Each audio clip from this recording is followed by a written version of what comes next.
New Zealand's prehistoric birds were among the most remarkable in the world, with species unique to its isolated ecosystems. The moa, a giant flightless bird, stood at up to 12 feet tall and roamed New Zealand's forests and grasslands. These birds had no natural predators until the arrival of humans, and their extinction around 1400 AD marked a significant loss to the ecosystem.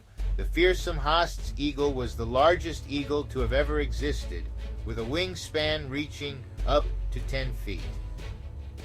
Fossils of both the moa and Haast's eagle have been discovered across New Zealand, offering insights into the unique predator-prey dynamics that shape the island's ecosystems. These birds evolved in isolation, grow into extraordinary sizes, and their presence defined the prehistoric landscape of New Zealand.